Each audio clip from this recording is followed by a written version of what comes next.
Salam, hər vaxtınız xeyir olsun. Bugün həzm orqanları, qidanın həzmi mövzusunun testlərinə baxacağıq. Birinci sualdan başlayaq. Yetkin insan kələsinin alt çənə sümüyündə normal halda neçə diş yuvası olur? Diş yuvalarının ümumi sayı 32-dir. Bunun 16-sı alt çənədə, 16-sı da üst çənədə yerləşir.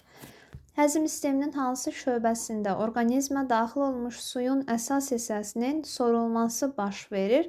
Suyun böyük bir hissəsi yoğun bağırsaqdan sorulur. D bəndə olacaq.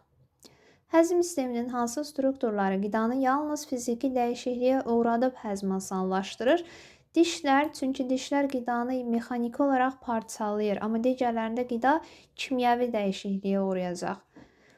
Yetkin insanın ağzında maksimum neçə böyük azı dişləri vardır? Böyük azı dişlərinin sayı 12 ədəddir yetkin insanda.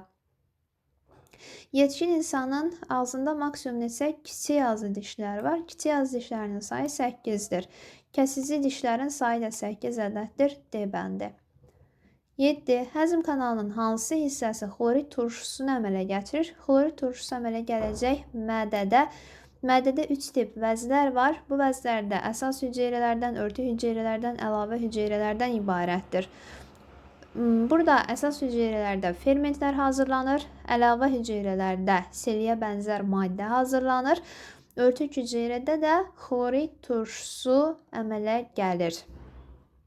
8. Ağız suyu vəzlərinin fəaliyyətini tənzimləyən mərkəz baş beynin hansı şöbəsində yerləşir? Uzunsol beyində yerləşəcək.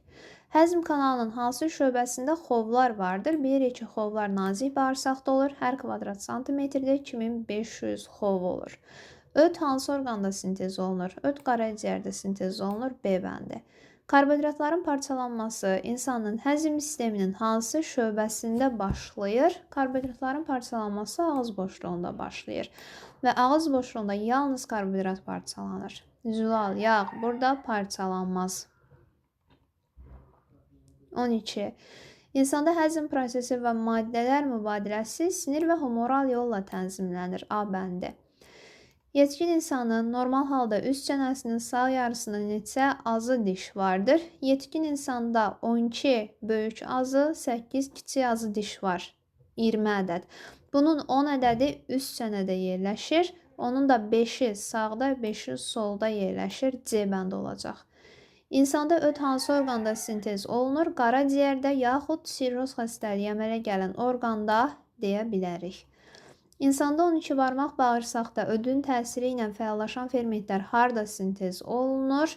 Mədaltı vəzdə sintez olunur. Həm mədaltı vəzin, həm mədaltı vəzin fermentləri, həm də öd 12 barmaq bağırsağa axır. Orada öd mədaltı vəzin fermentlərinin, xüsusilə lipazanın təsirini gücləndirir. 16. İnsanda bağırsaq xovlarının divarının səthini hansı toxuma təşkil edir? Xovların səthi bir qatlı epitelidən təşkil olunub. Yetkin insanda normada hansı dişlər bərabər sayda ola bilər? Baxaq, ağıl dişlər 4 ədəd, kəskin 8 ədəddir. Köpək dişlər 4 ədəd, ağıl dişlər də 4 ədəddir. Bunlar bir-birinə bərabər olacaq. Yaşlı insanda normada sayı ən az olan dişlərin sayı ən az olan köpək dişlərdir. Miqdarı hansından 3 dəfə azdır? Köpək dişlərinin sayı 4 ədəddir. 4 nədən 3 dəfə azdır? 12-dən. Sayı 12 ədəd olan böyük azı dişlərdir. Deməli, köpək dişlər böyük azı dişlərindən 3 dəfə azdır. Hansılar həzm vəzlərinə aiddir? Cinsiyyət olmaz, böyrək üstü olmaz, qalxana bənzər vəz olmaz. Burada sütər, piy olmaz, hipofiz, qalxana bənzər vəz olmaz. Tüpürcək olar, mədə olar, mədaltı bağırsaq vəzləri həzm vəzlərinə aiddir. İnsanın həzm sistemi orqanının xəstəliyidir. Sirroz qaraciyərin xəstəliyidir. Sirroz hansı orqanlar sisteminin həzm sisteminin xəstəliyidir. 22. Yetkin sağlam insanın alt çənəsində bilavasitə bir dişlə qonşu olan dişlərin sayı ən sonda yerləşən dişlərdir. Həm üst çənədə, həm alt çənədə. ən üstdə yerləşənlər, ən sonda yerləşənlər yalnız bir dişlə qonşudur. Ümumi 4 ədəddə alt çənədə də ikisi yerləşir. Öz diş qrupu ilə qonşu olmayan dişlər köpək dişlərdir. Bir tərəfində kəsici diş var, bir tərəfində kiçik azı diş var. Alt çənədə də ikisi yerləşir. Cəmidir 4 ədəd. Aşağıda göstərilən maddələrdən hansıları həzm olunmadan mənimsənilir? Nuklein turşuları nukleotidlərə parçalanır. Yağlar, yağ turşusu gliserinə, mürəkkəb karbohidrat sadə karbohidrata, zülalamin turşusuna parçalanır. Vitaminlə mineral düzü nəyə parçalanacaq? Heç nəyə. Onlar onsuz da sadə maddələrdir. 2, 3 A bəndi doğrudur. Həzm kanalından kənarda yerləşən, lakin axarları həzm kanalına açılan qarışıq sekresiya vəzisini göstərin. Baxın, bir neçə nəzəriyyəni sanki soruşur. Həzm kanalından kənarda olsun. Həzm kanalına açılsın, həm də qarışıq sekresiya vəzisi olsun. Börək üstünə çıxırıq buradan, həzmlə əlaqəsi yoxdur onsuz da. Mədə vəzisi həzm kanalından kənarda deyil, qarışıq sekresiya vəzisi istəyir. İri ağız suyu vəzisi xaricidir. Qarezyer xarici sekresiya vəzisidir. Mədaltı vəz bütün deyilənləri qarşılayır. Həm qarışıqdır, həm həzm kanalından kənarda yerləşib, axarı həzm kanalına açılır. 25. Şəkildə mədə hansı rəqəmlə göstərilir? Görürük ki, 3 ilə göstərilib. 26. Şəkildə 12 barmaq bağırsaq hansı rəqəmlə göstərilib? 4 ilə göstərilib. 27. Həzm sisteminə aid verilmiş şəklə əsasən doğru ifadəni müəyyən edin. 1 qaraciyər, 2 mədə, 5 öd, 3 mədə-altı vəz, 4 nazik bağırsaqdır. 3 insülin və glikogen hormonu sintez edir. Glikogen yox, glikogon sintez edir.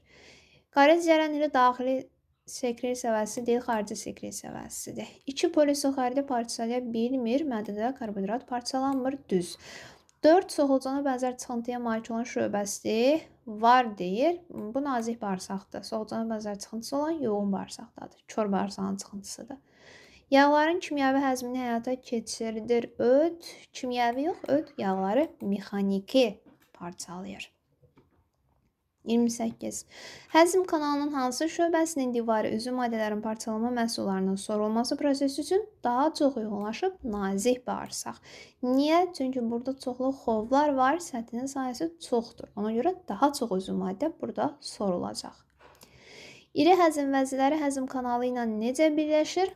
Axarlar vasitəsilə birləşir. Həzm sisteminin hansı şöbəsinin səthinin sahəsi? Nazik bağırsağın səthinin sahəsi daha böyükdür.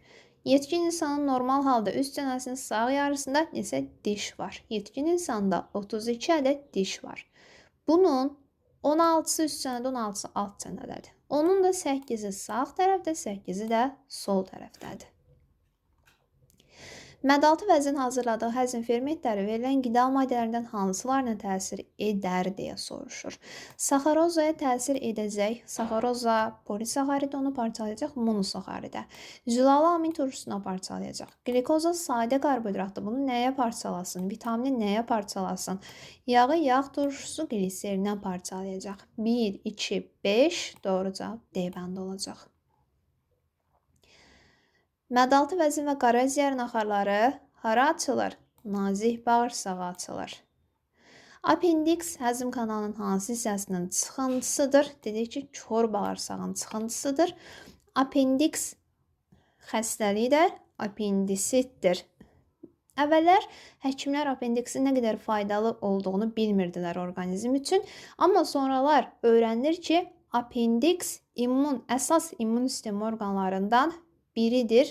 Burada limfa düyünləri yerləşir. Həmçinin apendiksdə xeyli bağırsaq çöpü bakteriyaları var ki, bunlar mikrobları zərərsizləşdirir. Həmçinin selulozanın bakterial parçalanmasında iştirak edir. K və B qrup vitaminləri hazırlayır.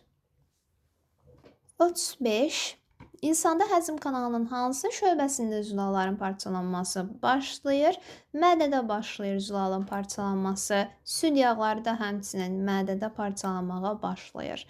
Həzm kanalının hansı şöbəsində olan bakteriyalar bəzi vitaminlərin sintezində iştirak edir? Yoğun bağırsaqda dedik. Həzm prosesi zamanı əmələ gələn zəhərli maddələrin əsas hissəsi hansı orqandan keçərkən zərərsizləşdirilir? Qaraciyərdə zərərsizləşdirilir. Həzm kanalının hansı şöbəsində həm zülal, həm yağ, həm karbohidratlar fermentin təsiri ilə parçalanır? Nazik bağırsaqda.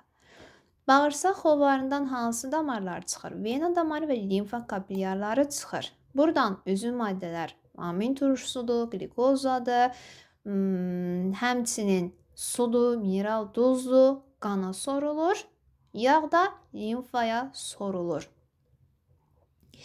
İnsanın mədə şirəsi haqqında düzgün olmayanı göstərin. Tərkibinə serik klorid turşusu ferment daxildir. Yalnız turş mühitdə təsir göstərir. Karbohidratı parçalamır. Yalnız zülalı mı parçalayır? Yalnız olmaz. Həm zülalı, həm yağı parçalayır. İnsan orqanizmində üzüm maddələrin həzm olunması əsasən hansı orqanda başa çatır? Deyə bilərik, nazik bağırsaqda başa çatır. Nazik bağırsağın xovlarının fəaliyyətinin azalması nəticəsində hansı baş verə bilər? Xovların funksiyası nədir ümumiyyətcə? Qida maddələrini qana sorur. Bunun fəaliyyəti azalanda avtomatik olaraq həzm olunmuş qida qana kifayət qədər sorulmaz. 16 yaşlı yeniyetmənin ağzında normada maksimum neçə diş olur? Hələ ağıl dişləri çıxmadığı üçün 28 diş olur. Aşağıdakı cərgələrdən hansında insandakı həzm kanalı şöbələrinin yerləşmə ardıcılığı düzgün verilib? Ağız boşluğu budaqdan sonra mədə yazıb. Bu da səhvdir. Ağız boşluğu budaq, qida borusu, mədə, nazik bağırsaq, yoğun bağırsaq, anus düzgündür.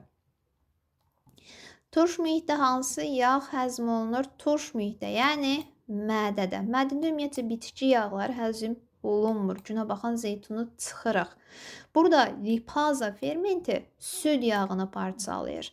Donuz piyidir, quyruq yağı da bunlar uzun zəncirli yağlardır. Lipaza bunlara təsir edə bilməz. Amma süd yağı daha qısa zəncirli yağdır.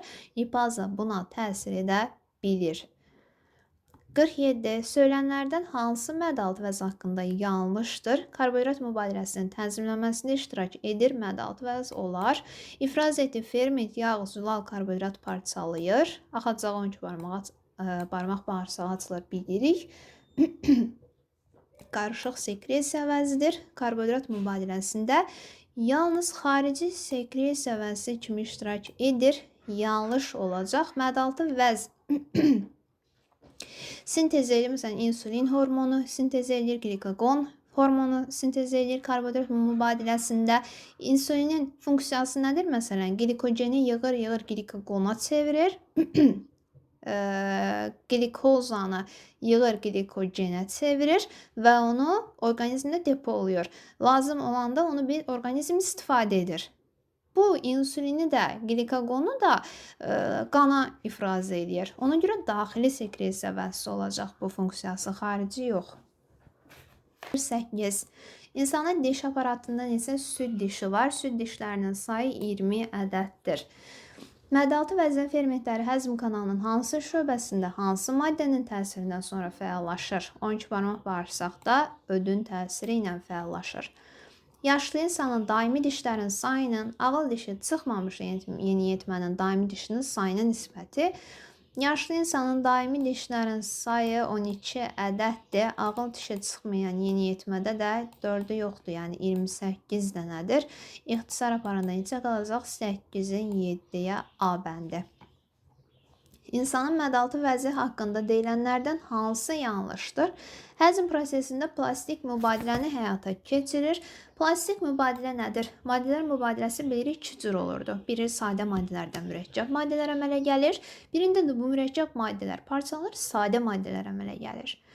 Sadə maddələrdən mürəkkəbin əmələ gəlməsinə biz deyirik plastik mübadilə, anabolizm, assimilyasiya. Mədə-altı vəzdə neynir? Həzm prosesində buna diqqət edək. Həzmdə mürəkkəb maddələri zülaldır, mürəkkəb karbohidratdır, yağdır, parçalayır sadə maddəyə. Mürəkkəbin sadə parçalanması nə adlanır? Enerji mübadiləsi adlandıra bilərik, katabolizm adlandıra bilərik, dissimiliyasiya adlandıra bilərik. Plastik mübadilə olmaz. A bəndi yanlışdır. 52. Yetişkin insanda normada alt çənədəki köpək dişlərinin sayının, köpək dişlərinin sayı 4 dənədir. Alt çənədə də bu neçə ədəddir? 2 ədəddir. Bu çənədəki böyük azı dişlərinin sayı 6-dır, qalacaq 1-in 3-ə, 52-də D bəndi. Alt çənədəki böyük azı dişlərin sayı 6, kəsici dişlərin sayı 4. 2-yə ixtisarlı yaparaq qalar 3-ün 2-yə, D bəndi. Testlərin izahına növbəti videolarda baxacağıq. Videoya like atıb kanala abunə olmağı unutmayın. Sağ olun.